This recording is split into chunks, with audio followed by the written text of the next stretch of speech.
Nia-Cerise, I'm so glad you could join me today for this conversation. It's really wonderful to see you.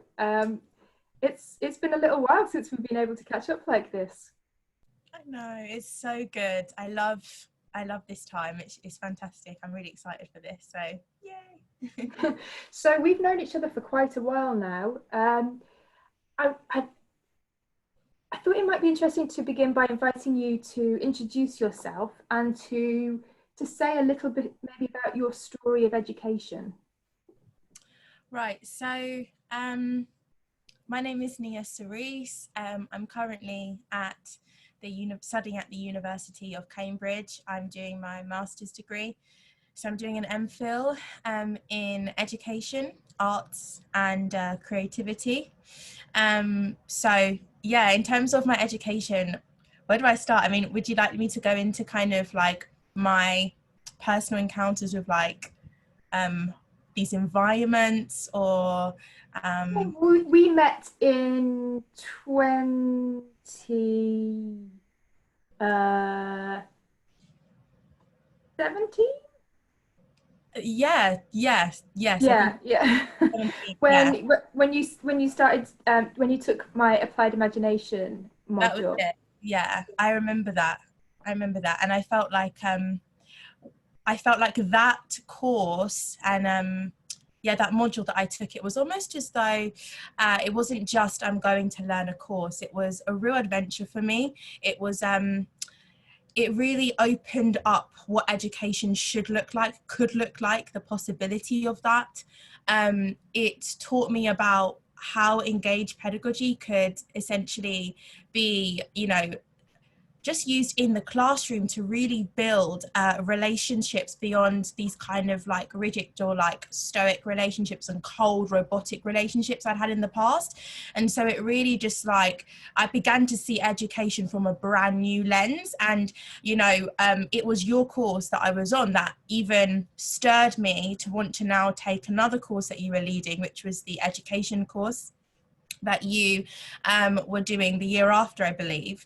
And that really ignited something in me, because I'd already seen how there was such flexibility, and also you didn't want to kind of bring this authoritarian, like you didn't want to essentially assimilate this kind of dictator role. Essentially, you didn't really want to have this, I guess, totalitarian, like, type of classroom where it's like you wanted to learn with the students, and you yourself wanted to receive and grow.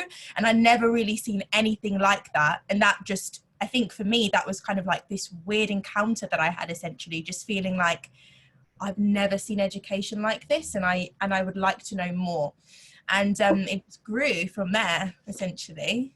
Yeah. Yeah, so now you're coming to the end of your masters at Cambridge. Yes, I am coming to my end of my master's degree at Cambridge University, and I would say it has been a very different experience. And I'm grateful for it though, because it's taught me everything that maybe I feel uncomfortable in. It often does teach me what I would like to bring to that type of space. And so I felt as though with yourself, when you were teaching, you were almost like a mentor to me. So you took that type of role, and I don't even think you even realized, but it was just the way that you did your classes. It was the way that you gave your time, and there was a lot of genuine care.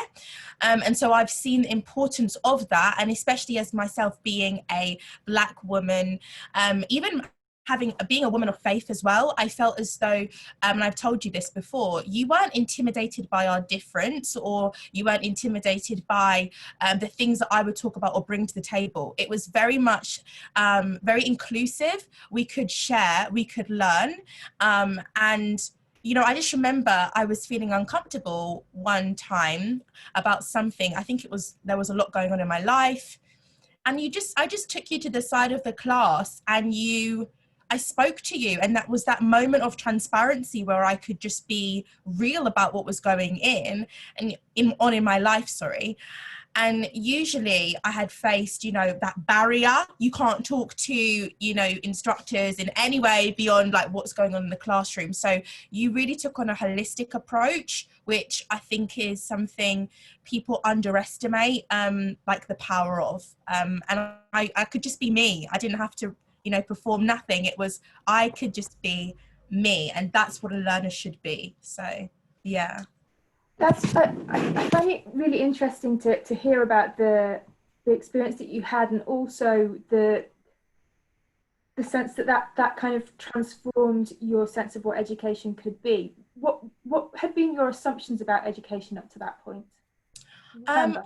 okay, my assumptions were that I had to do things in a certain way.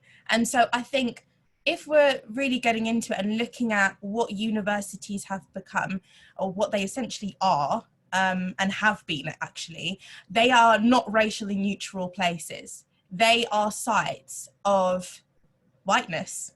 And oftentimes when Black bodies enter into these spaces, they kind of feel like they have to perform or negotiate their identity to kind of be invited or condoned or tolerated within the heart of whiteness, essentially.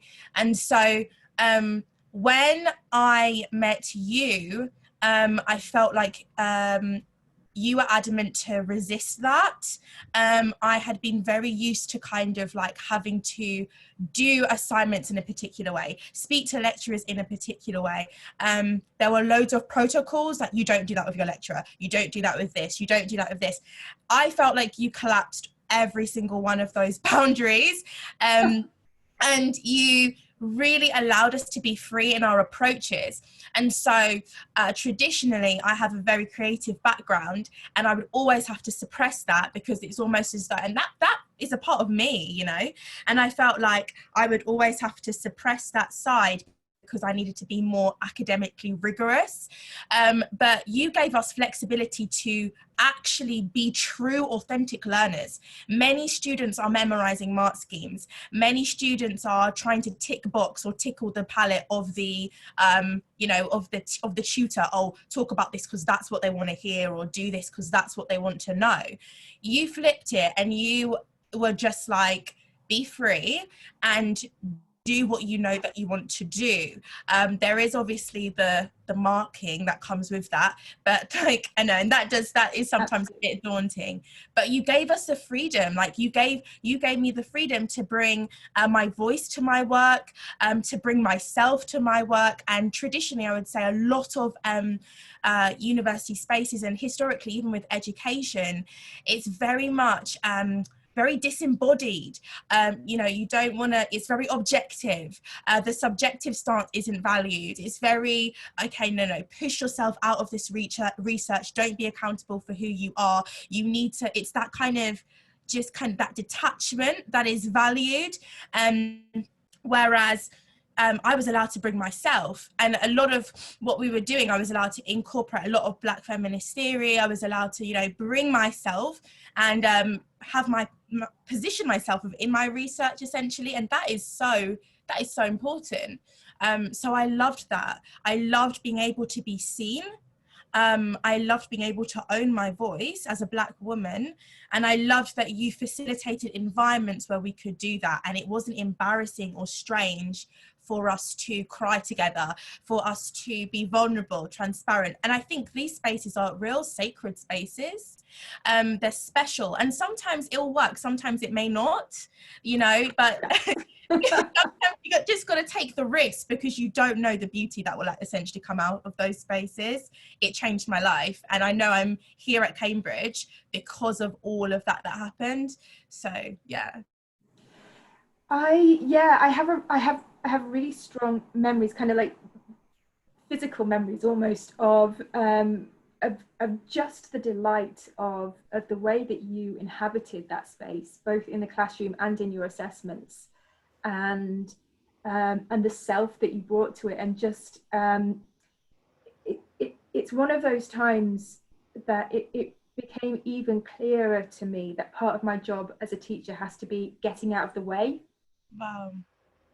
you know, that you've got so much to offer. And so trying to get out of your way as much as possible within the education system, and showing, not showing is the wrong word, because I feel like you knew already.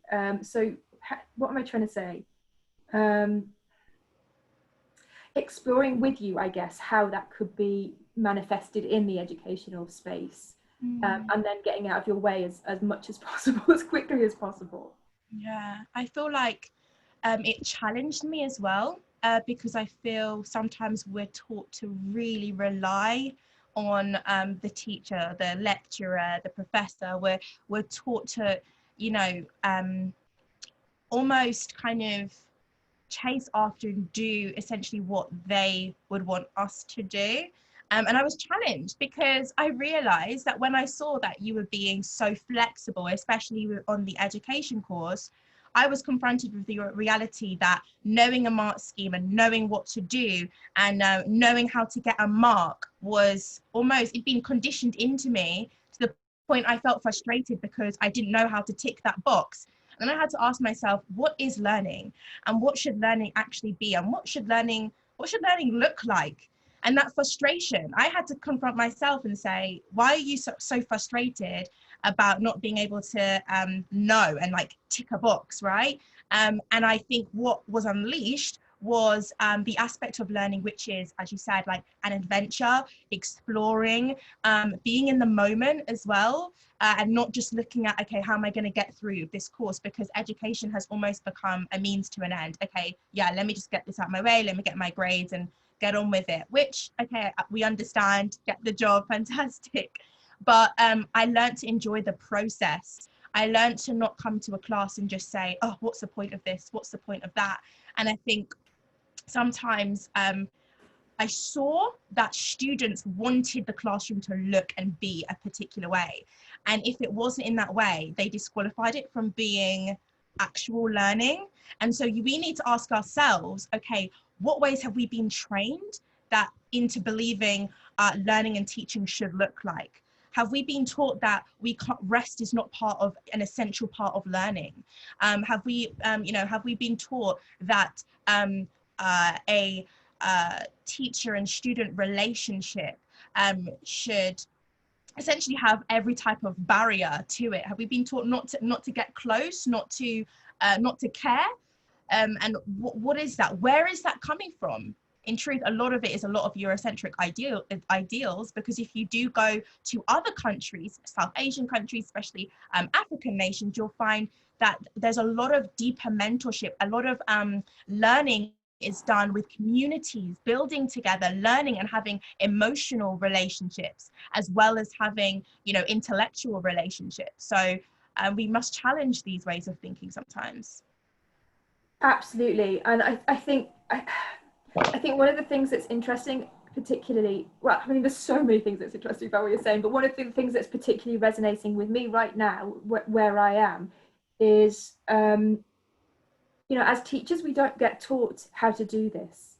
So I know, in going into a classroom and creating a space where there's far less structure, traditional structure than usual. There's still structure there, but it's a very different kind of space. And creating the opportunity for students to engage with student-devised assessments, in which their course mark depends on them coming up with their own assessment. Like you say, there is going to be frustration. There is going to be uncertainty, discomfort. The unlearning that comes with that can be really hard. And I remember that from my time as a student, but I'm still a learner, and I'm still unlearning things every day, especially in pandemic conditions. Like, there's been so much unlearning that's been happening in that time for me. And as teachers, we're not taught how to, or we're not, I don't remember it even having been modeled to me, except in a very few situations, which, like you were saying, that those people for me became mentors who were showing me a different way of being. How do we engage with students emotionally? Like, that's never part of the manual, if you like. Emotions are not that a manual would be any use in that context, but you know what I mean? It's like, it's just not even part of the conversation. I Yeah. remember really clearly sitting in Reinventing Education, and there was kind of various conversations going on at the time, and you turned to me and asked in front of the group, okay, I feel like you've got an answer. I feel like you know what you want, but you're not telling us. Mm, Um, I like, remember that. you're telling us we've got all this freedom, but actually I think you know what you're looking for and you're just not saying. Do you remember that moment? Yeah, actually. I was very frustrated that morning. Yeah, I think it's so important to talk about the frustration. Can you tell me a little bit about what you remember of that? I just felt, I think in that time I felt so confused because even the education, reinventing education was far different to imagination. It was just a different feel I felt, you know. Maybe there were also different personalities, maybe, I'm not sure, but it was just different feels. So part of me was a bit like, wow, are they trying to catch us out? Are they trying to essentially like catch us out? And I think also, if we do think about it deeply, when somebody receives your work, they're not coming with just a blank page. They're actually coming, they are coming with expectations in certain ways. They are coming with, you know, a desire to see something. And I guess for me, it was like, because there was so much flexibility, I was like, what can I was lost. But what I loved was that I could be transparent about that. I could just talk to you about it, and we could share it, and we could not just, it wasn't just, oh, and I think that's part and parcel of like education. That's part and parcel of learning, being able to be transparent with what you're struggling with. A lot of students will keep that to themselves. They'll never go to the lecturers. They won't feel comfortable with that. But even though I was frustrated, I think what I learned in that moment was just your grace, just your care to listen and hear me, even in my frustration, and for us to have that. And I think, gosh, that's a start. Even if I didn't really feel like it was answered, it did speak to me. And eventually things were just, they fell into place, right? And I think, as you were just talking like earlier about, you know, how do we do these things? As I said before, a risk must be taken. There needs to be the vulnerability of the instructor to dare to let themselves go, to dare to let go of dignity, dare I say. And sometimes pride can stop us from actually melting these barriers, and because we're fearful of not being respected. But for me, I respected you so much more than any of my lecturers who had ever demanded my attention or respect, because of how you behaved, and because you mutually respected me and you didn't treat us like children. You saw us as people who were grown adults, right? And that made me respect you even more. And you were just so intentional about space. And so I think that's really important. How can we use a space to make an inclusive environment? We chose circles. You tried to sit with us rather than sitting above us. You wouldn't speak to us in condescending like ways. You would actually hear us out, you know. I remember my first time entering the classroom, reinventing education. No, imagination. I was a little bit late, and I was so ready for you to just shout at me and just make me just feel like humiliated in front of the whole classroom. You were so welcoming. You were that left a lasting impression on me that I will never ever forget, because you invited me into that space. You don't know, wow, I hope I don't get emotional right now. You don't know what I was dealing with in that morning, what baggage was on my shoulders, but you invited me in rather than putting me on the fringes and making me feel like an outsider. And I'm ever grateful for that. Like, that was, yeah, it left a lasting impression on me, and immediately I had such respect for you. Yeah. It breaks my heart so much that that was your assumption, though. Yeah. Like, it really does. Like, the idea that that would be the expectation, that you'd be humiliated And it's and happened. Like, it has happened. friends have said it. I've heard people like the lecturer said, get out. you don't even come to my lecture, like you might as well leave. And they had to beg the lecturer to let them in. I've heard horror stories. It was, yeah. Oh, I mean, it's just heartbreaking. It really is. So part of what I'm hearing, I feel like, and please correct me, is so, well, there's like so many things, but a couple of things that I want to draw out is questions of trust, of how we learn to trust each other, and how we um,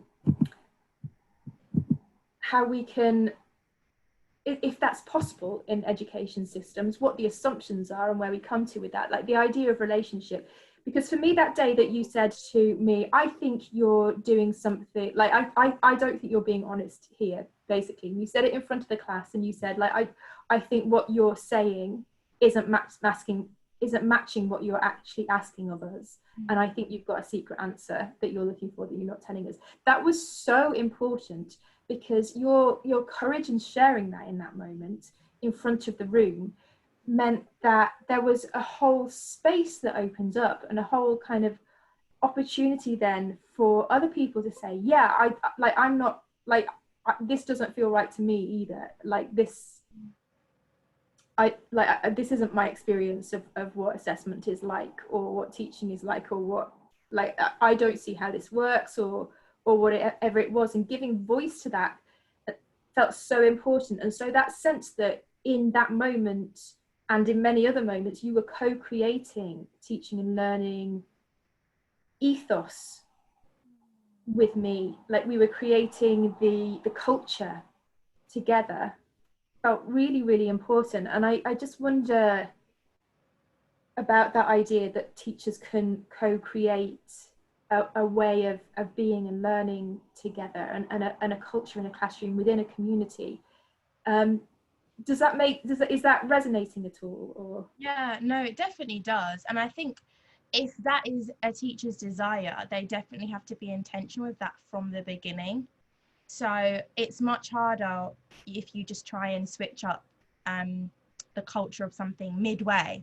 I found it profound that we came to it was the imagination course, the first one, and it also happened with education as well, where I think, but I remember coming in and we had a time of just talking about what our expectations were. And so oftentimes students are not seen as, I guess, banks of knowledge. They're just seen as like the reciprocals, essentially. So yeah, the teacher is the one that kind of sets the expectations, the aims, what's going to happen. And you opened it, you disrupted that. So we were allowed to talk about, what do we expect of you as an instructor? What do we expect of you? Yeah, what are our expectations that maybe we have on our hearts? And you gave us an opportunity to voice that. And so I think that's really important. Just having transparent conversations.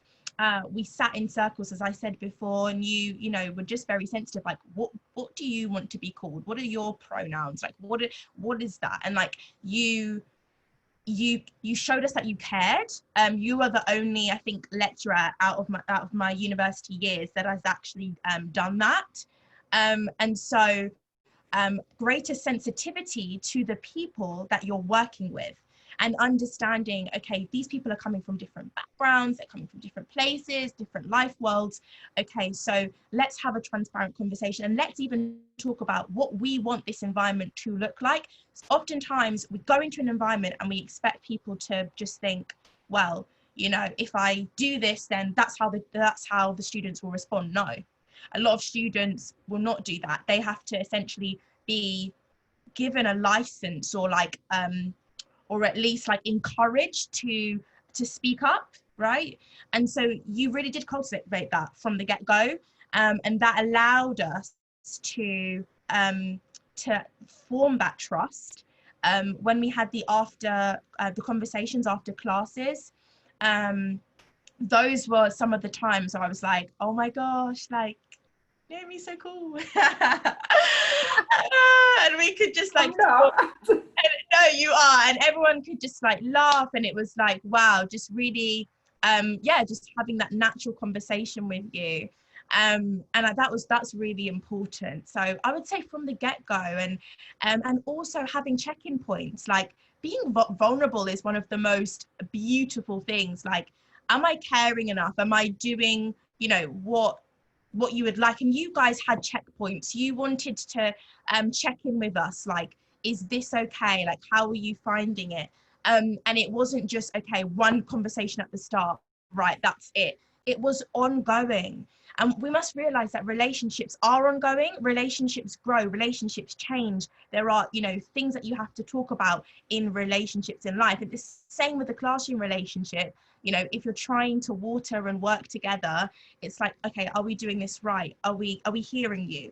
How can I support you better? You need a bit of sunshine, need some more water, need a bit more fertilizer, like, what is it? And, you know, just so that there can be that flourishing in the learning environment. So the assessment that you produced for Reinventing Education made a huge impact, not just on me. You ended up taking it to Warwick's education conference, and you shared it with our educational executive, senior management at Warwick as well. Could you say a little bit about what it was like to produce some, well, could you describe what you did, if you can do that, because I can't. It was so powerful.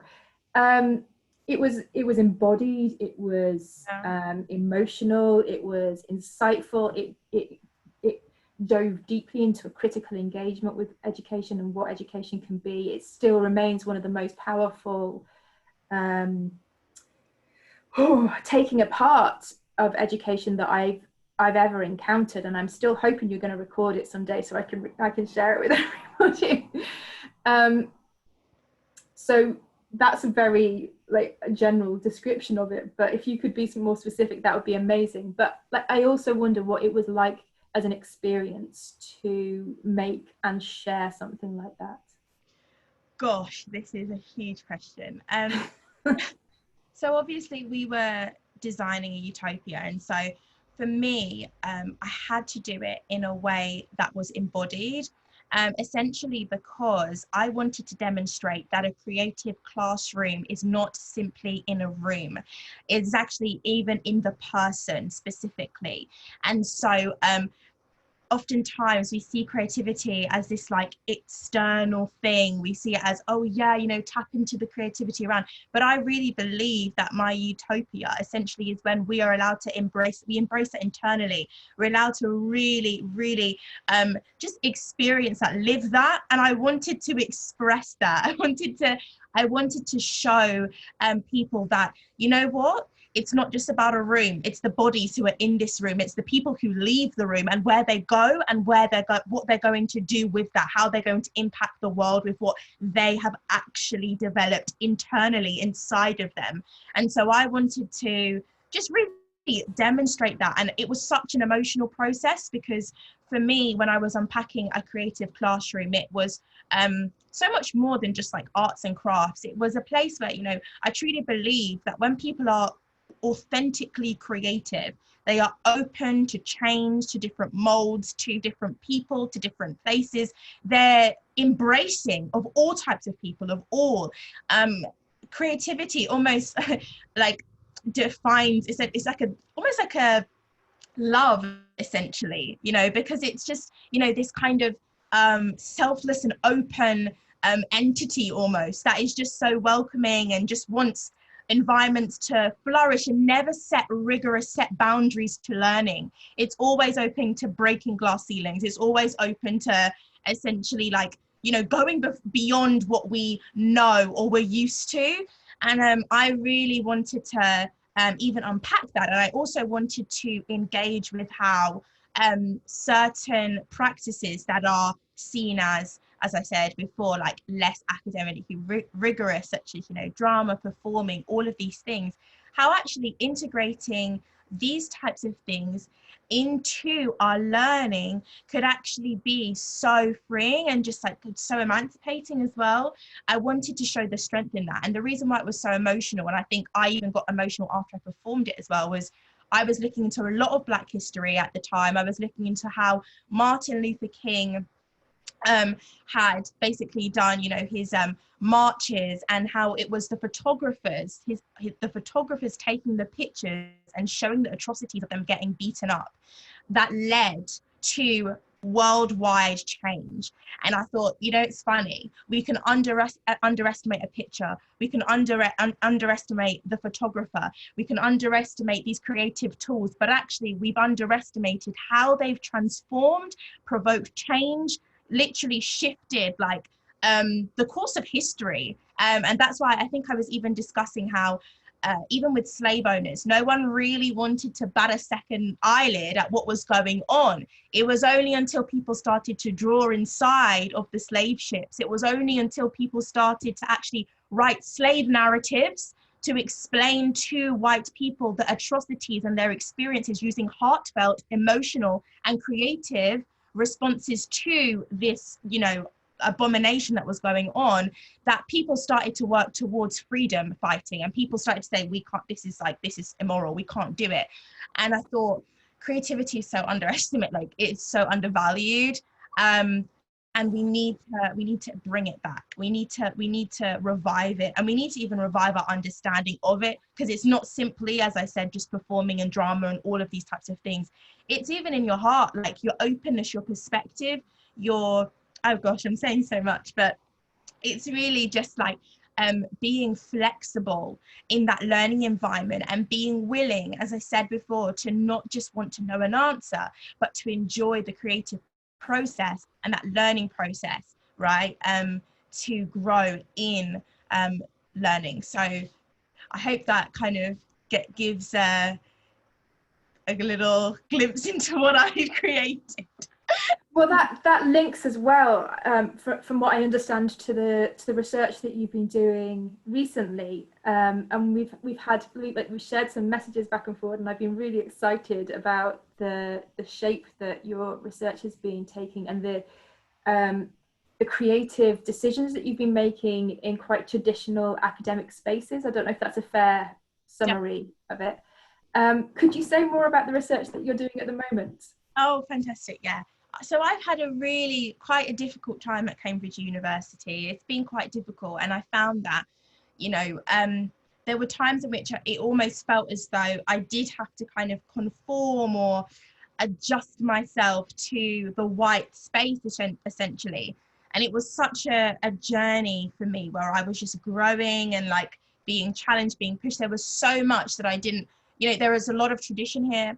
There is a lot of there are a lot of expectations, how you have to behave, and all of these types of things, from like the formal gowns and like all of these things and everything. It was quite overwhelming, facing racism from certain staff members and people inside of this environment. And so I remember coming to the university, I wasn't sure what my research would be about, but it seemed that this was the perfect thing to speak about when, you know, my experiences of, you know, being falsely accused of things, or, verbally abused, physically assaulted in the streets, because I was just walking whilst being Black. And I think thanks to the Black Lives Matter movement, we can actually see that, you know, people oftentimes don't believe that these things are happening, that walking or running whilst Black can actually warrant an assault in the street. And so I wanted to talk about these experiences using a methodology called autoethnography. And so I've made it, you know, it's critical, it's Black, it's performative. Autoethnography is all about using your personal experiences to make, you know, readings of the world, the socio-cultural world that you live in, your immediate environment. And I love it because even though it's kind of sometimes critiqued as being slightly narcissistic, Black women's voices are often marginalized. And so I use this to essentially talk back to my silencing experiences. Every time I tried to complain about these situations, I was silenced. And I thought, you know what, let me put this into my research. I want to make my research a campaign in itself. I want to make my research a revolt. I used my research as a site of like this, like just a provocative site, you know, of disruption. And I decided I'm going to disrupt every single type of norm, from my footnotes to my fonts to everything within this dissertation is going to look completely different to the traditional Eurocentric paradigms that we're, you know, like told to follow after. And I wanted to disrupt it to show actually knowledge can be produced in completely different ways. And that doesn't mean that it's any less. That doesn't mean that it's, you know, because it's different, it doesn't follow one way, that it can't essentially be just as powerful, if not more, and just as academically rigorous. And so in my, my poetic, dramatized production, let's call it, because it really is. I'm tackling these issues and I'm wrestling with them, and I'm storying. I'm even incorporating my faith. And that's even something that is very controversial due to the secularization of knowledge, which is so common. It's almost as though the spiritual and intellectual, that can never come together. But there are a lot of Black feminists who are even speaking about this and just talking about how spirituality has always been so ingrained and important, especially to Black people. And I'm able to bring that. I'm able to like just blow, like, you know, that life into my body of work. And I've just been guided by all of these Black scholars who have literally been my mentors through their words, like their books, their publications, and it's been an incredible journey. So yeah, I'm so excited to hand it in. Like, it's going to be fantastic. Tomorrow. I know. Tomorrow. So I don't want to project, but what I hear you describing sounds to me like real courage. Oh gosh. Okay. Looks like I don't need to explain that. So. No, true. No. What you're saying is it is being, because nobody has really done something like this before at the university. It's very different. I'm literally storing my entire thesis. There's no point in the dissertation where it's not either a story or a prayer or a or a poem or a performance, the whole thing from beginning to the end. And so this was such a, I think, exciting challenge. But I was like, listen, like, I want to do this because I want this autoethnography to actually reflect who I am, my life. And my life is messy. My life is scrambled, a little bit, all over the place sometimes. It's, very physically, it's embodied, it's felt, right? So I want to bring myself into these pages. And so I'm really focusing on infleshing myself, literally, into the pages so they can hear me, they can actually feel me. And by me doing that, I'm actually reclaiming my presence. I'm commanding my presence. I'm saying, see me, like, you're going to see me. I've been silenced, but you're going to see me, and I'm going to speak. So tell me about that, if you can, about that process of courage. How have you arrived, or how does one arrive at courage? How have you developed your courage to take this position? I presume it feels like quite a risk within Definitely. the context. Definitely. Have you had to ask yourself questions about, am I prepared to do this and face not being seen in the marking process or in the grading process? Have you had to, I would love to hear more about how you've managed to achieve this beautiful vulnerability and embodiment, and things that we can feel can be taught are excluded from, or that we should exclude from education, let alone assessment. Yes, I'm really grateful that I do have a supervisor who is encouraging, very encouraging, very, very encouraging. And so he's a real ally to this whole work. Like, he is really encouraging. So it has been super helpful. That has definitely been helpful, because I know that it can be so troubling if you don't have a supportive supervisor who understands what you're doing. And so with that flexibility, that has been great, but it has still taken steps of courage. you know, great steps of courage, because I'm here like the people marking it are essentially going to be white. I'm going to be calling out whiteness. I'm going to be having difficult conversations. And I've been very transparent with this in my ethics. You know, I've told them I'm even conscious of having written this, how the people reading it will not be able to understand certain Black experiences that I've had, and won't get the magnitude. And even, was it, who was it, Toni Morrison, who I was listening to the other day, who was talking about someone who says, some like, all people, almost most Black people have this kind of little white person on their shoulder that's like always, do you know, like trying to essentially, like, that they're speaking to, like to get them to understand or something like that. And like, I really felt like sometimes as I was writing, I had to be really conscious of just like how Toni Morrison was like, I write for Black people, right? I write for my people. And I was like, you know what, Toni? Yes, like, and you can sometimes get into a mentality of, okay, I need to write this for them. I need to write it for them to understand, for them to do. But for me, I think my goal has had to be courageous. It's had to transcend them understanding and getting it. It's transcended that place, whether they get it or whether they don't. I know what I'm doing is for it to reach far more than simply like a few markers. It's to actually reach people beyond. It's to be people who maybe aren't in a you know, an academic environment.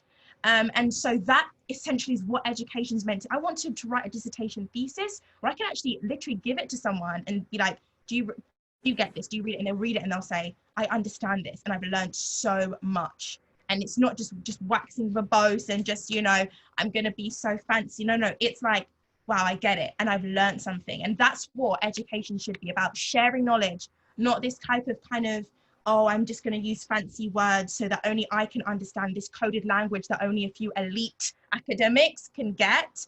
I'm inviting people to understand. I believe that's what education was always meant to be. It's meant to be something that is shared. When you receive knowledge, and in fact, the way that I've even approached my literature review, right?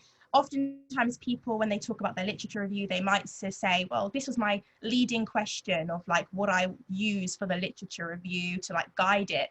And I engaged with that as well. And I said, you know what, I wanted to engage in ethics of care, even with my question that I used to explore the literature. I wanted to ask, how can I actually share? How can I encourage? And how can I truly emphasize these women's experiences to other people? And so it was so much more than just I'm going in for me, myself, and I, this personal self-centered approach of I just want to find the research, because even what can I take? Exactly, what can I take? What can I probe? Research is such a dirty word. It's just become so selfish. And so for me, I'm so transparent about the fact I wanted to do this research to give, not to take. I wanted to hear these women's experiences, and I wanted to lift them up out of the work, and I wanted to show people, listen, this isn't just some literature that's been sewn together. Oh, this person said this, and this person is talking about this, and this person is talking about this. No, this is their experience. And that's why I had to dramatize my literature review. That's why I had to bring emotion. I had to bring song, because I said, you're going to engage with this literature. You're going to listen to these women. You're no longer, their words just going to glide over your ears. You're going to encounter them, and I'm giving leverage to them, their voices, their presence, who they are. And you're going to, you're essentially going to, you're going to see that, and you're going to hear that. And so I said, whereas usually with research, it's all about intellect, today I'm bringing my body. I'm bringing my emotions, and you are too.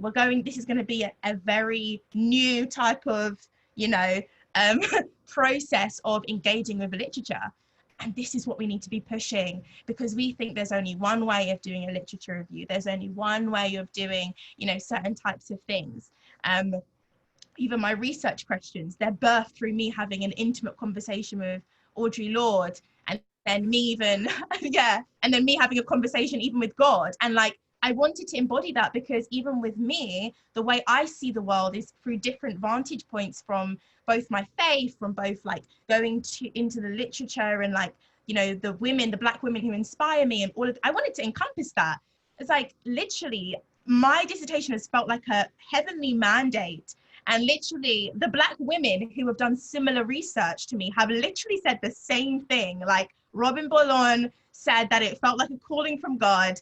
Literally, Ruth Nicole Brown, she's spoken about just how, you know, it just feels like what she's meant to do. She feels like Harriet Tubman, who was in my dissertation, even herself felt like what she was called to do to emancipate slaves was a calling from God. I was like, you know what?